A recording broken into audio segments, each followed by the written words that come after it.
Hi, thank you all so much for being here. My name is Amy Salloway, and this story doesn't have ghosts or spirits in it. What it does have is the human body. And I think human biology is every bit as effing freaky as the paranormal. So, here we go. In December of 2007, I had gone without health insurance for about 2 years, which was not a good thing because I had also gone without health. Yes, I have several chronic illnesses that require, medication or a doctor's supervision, or ideally, in a perfect world, both. But that wasn't going to happen. So instead, I started going to a low-income walk-in clinic run by a very sweet and overburdened nurse named Joan. I will myself to not need the prescriptions that I've been dependent on for, 30 years. And for the few drugs that I absolutely cannot go without and that are thousands of dollars out of pocket at Walgreens, I start turning to the world of overseas pharmacy websites. Yes. Sometimes the Solomon Islands have a really great sale on Zoloft, and it's really buy one, get one, and it's really exciting, yes. So I tell Nurse Joan about this, and she says, Amy, let's change your thyroid medication from brand name Synthroid to generic. That's an easy change to make. It's $4 at Target, that's right here in the US. And I am like, awesome, one less thing to shop for in Micronesia, great. But within 2 weeks of switching medications for hypothyroidism, something is terribly wrong. I'm waiting for the bus one day in sub-zero snowy weather, and I realize that I am boiling hot and sweating buckets. My hair is plastered to my forehead. The next time I put my winter coat on, I can't zip it. I have inflated like a balloon overnight. I realize that there's no delineation anymore between my face and my neck. Like, there's no gap.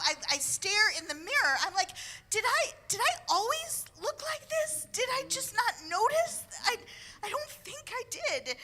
I am also simultaneously exhausted and yet buzzing with adrenaline, like a downed telephone wire, snapping and jittering as I lay useless on my bed.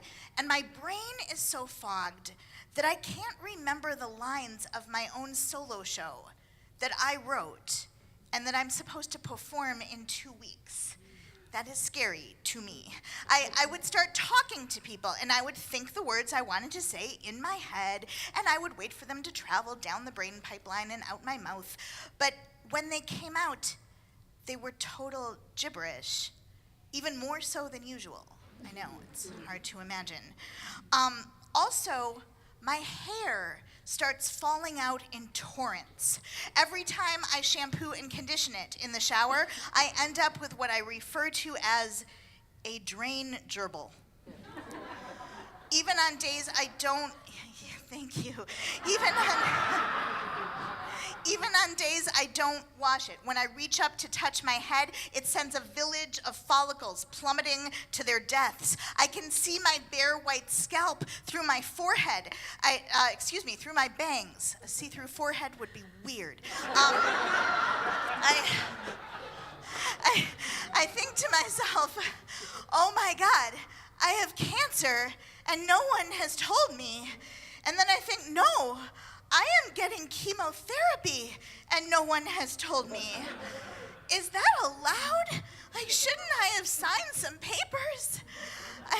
Luckily, even in the midst of this brain fog, I have the self-awareness to drag myself back to Nurse Joan and sputter, help, bad things, no hair, see-through forehead. And some phlebotomy is done, and the result, dun dun dun, is that I am one of some eensy segment of the population that has an allergic reaction to generic levothyroxine.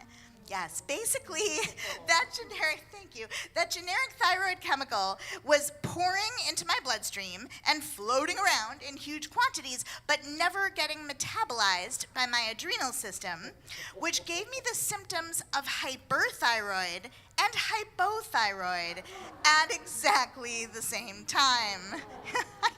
Thank you.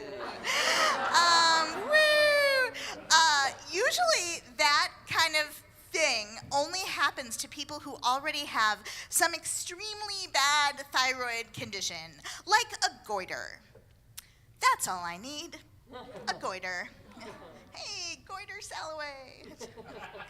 Oh, Nurse Joan writes a new prescription for $65 Synthroid and says, Amy, I have never seen anyone with this problem before. I have never seen anyone with this problem before is a sentence I've heard from the medical establishment my entire life. All around me, my friends and family would have simple, recognizable illnesses and accidents and injuries, the kind everyone around them could relate to and empathize with. Oh, a cold.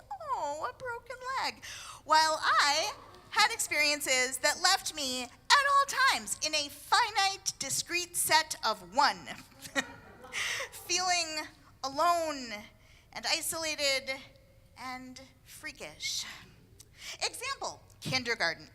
I am in my bedroom trying to pull on this navy blue Danskin turtleneck that I hate, but my mother is making me wear it. You guys remember Danskin? Yeah, okay. All right. So, I'm in it, and my neck's bent down, and my elbow is bent up, and all of a sudden, I feel this boing, and I scream in pain.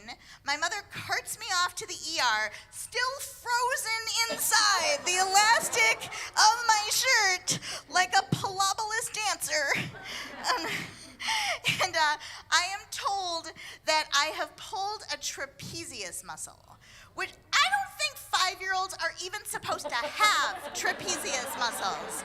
I think they grow in later. And the emergency room doctor says, I have never seen anyone with this problem before. It takes about 10 months for the combination of hyper and hypothyroid symptoms to slowly, gradually fade away. The thing is, my hair loss doesn't stop. It should have stopped. It was supposed to stop, but it doesn't. It gets worse. I wear hats a lot. When I cook myself dinner, I pull hair out of the tuna casserole and the scrambled eggs. I RSVP no to all potlucks. I become my own dog. I love you so much. Oh, please come to all my shows. Luckily, by this time, I have health insurance again, and I run to a primary care doctor. I write out the autobiography of my follicles, making sure to show, not tell, and include sensory detail. I put together charts and graphs and a PowerPoint presentation. There are more blood tests, and the doctor is concerned. Your hemoglobin is very low, your ferritin is normal, and your sed rate is extremely high, she says. Is that why my hair is falling out? Amy, these are the results we see when someone has a hidden source of blood leaching, a tumor, or aneurysm, or non-Hodgkin's lymphoma. Great, yep, that's nice. What about my hair? My hair, hair! Let's focus, people! Here is the deal. I have been fat my entire life, and one of the only things that has ever comforted me is that I always had a lot of hair. Hair that could hide my giant cheeks, disguise my rolls of neck, create top third balance to the middle and lower third lumps and rolls of bread dough body. I've had so much working against me physically. I am splotchy, scratchy, asymmetrical, awkward, and lumbering, and I have all these freaking maladies. We are full up with maladies. But my hair has been my security blanket. The one thing I could cling to. I can't lose it. I can't. Age 17, I wake up one morning in July to go to my summer job and fall out of bed, literally, because overnight the nerve in my right lower leg has snapped in half. In my sleep, with no provocation, which does not happen to sedentary non-athletes under the age of 70.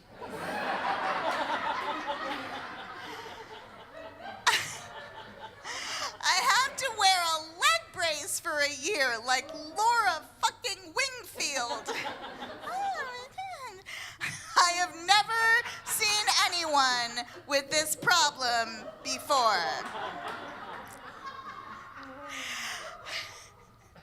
I Google women's hair loss specialists in the Twin Cities. There is only one, a dermatologist who is in such demand she's booked out a solid year and won't even see just anybody anymore. Like, patients have to actually apply to see her.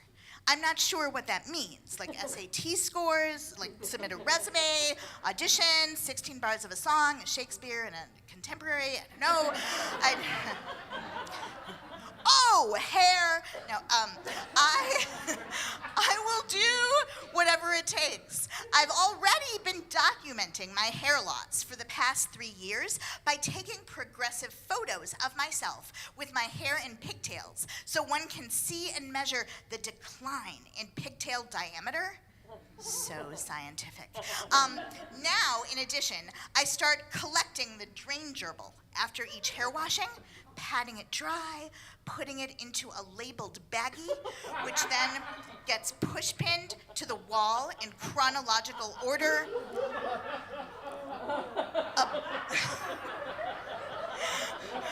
Above the countertop, filled with vitamins and tinctures and dried sprigs and powders in glass jars. All I need is to draw a pentagram on the floor. I can start my own coven. I sip some ashwagandha tea and meditate upon the baggies and wait for an acceptance letter from the dermatologist.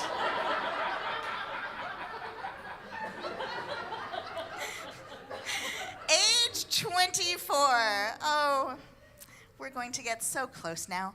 I have a yeast infection that refuses to go away. It lasts my entire first year of grad school. A year, people, thank you. Ladies, into my summer job acting in a children's theater company in the woods of New Hampshire in a tiny, tiny town. It gets so bad that I go to see the only doctor available for miles, a town veterinarian. Who squeezes me in right after he delivers a calf. And gives me a bovine gynecological medication for the vaginas of cows.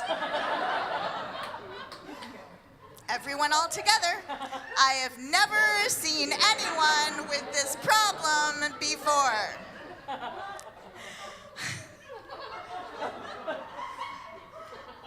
Something to note, though, veterinary medicine and regular, human doctors, no difference, really. I mean, truly, if you're in a bind. In the wee hours of the morning, I watch YouTube videos of people who have amazing physical disfigurements. There's Discovery Health, horrifying bodies, and world's worst rashes. I watched the story of the man who's turning into a tree. He's like super famous by now. And the young woman from Venezuela who lost her eyes and nose in a fire and is gonna get a full face transplant. I watch these videos to get it through my head that there are worse things than being a woman going bald. That I am being utterly vain and shallow and self-centered and ungrateful. I mean, I know I am. But I'm stuck inside myself. And I don't know how to evolve fast enough to deal with this. I discover a website about this doctor in Florida who's pioneered a radical new treatment for women's hair loss, in which he performs an autogenic blood transfusion into the scalp, so your own blood moved to a different location, and then pounds the scalp with what's basically a meat tenderizer. So a mallet with dozens of tiny metal spikes to circulate that blood to the surface. Women are told not to wash their hamburger heads for 3 days because the influx of hemoglobin is re-energizing the telegenic sectors. My first thought upon hearing this is, well, that sounds pretty doable. Freshman year of college, a benign tumor in my left salivary gland. Age 28, gum surgery that fails to take 9 times. Age 30, I get a piece of butterfly wing embedded in my cornea and have to have it removed in the ER. I have never seen anyone with this problem before. My boyfriend of 10 years, David, was going bald. He was a crunchy woo-woo hippie guy and didn't really care that his forehead was growing bigger. He compensated for it by growing the hair he still had longer, down his back into a little braid that ran down his peasant shirt. Like one stalk of corn in a barren field. I loved his hair. I cared about it and thought it was beautiful, like the rest of him. And whenever I found him sitting still on our futon, I'd dash over and massage his scalp or do my own version of Reiki, willing his little strands with my hand energy to stay put, to love their home. And now I do the same thing for myself. Standing in my bathroom, pressing my hair to my head, I chant, "Please don't leave. Please grow back." And time goes on. And I pass the audition. I get to see the very special hair loss dermatologist who's sweet and kind and takes very close magnified photos of my scalp and says that she can see new hair growth. And that means my follicles still work. They're not dead. That is the thing. You do not want your follicles to be dead. And mine work, they're just differently abled. And in summary, says the mega special dermatologist, I've never seen anyone with this particular idiopathic chronic hair loss. It's a mystery. But I can tell you that you're not going to go completely bald. That won't happen. As long as you have live follicles, you'll have new hair growth. I comfort myself with these words all the time. 10 years after this mystery started, I still live in perpetual cycles of hair loss and regrowth. I still have days of panic and tears when I face the mirror. And if I happen to look marginally normal right now, it's because I work my ass off to do so. But more than that, I've worked my ass off to be okay with the fact that I'm a woman who sometimes has an almost bare scalp. I work my ass off to not feel alien and isolated and removed from my own body by the sentence echoing in my head, "I've never seen anyone with this problem before." And I look at the women all around me on the bus, in the produce aisle, and in the theater row in front of me, and I see the truth that there is no norm of beauty, femininity, appearance, amount of hair or skin or body or health or ability, and it makes me angry that we're told there is. We are an endless collage of diversity, full stop. That said, if anyone out there needs about 60 pounds of all natural, organic human hair packaged into individual servings, I can hook you up. Thank you.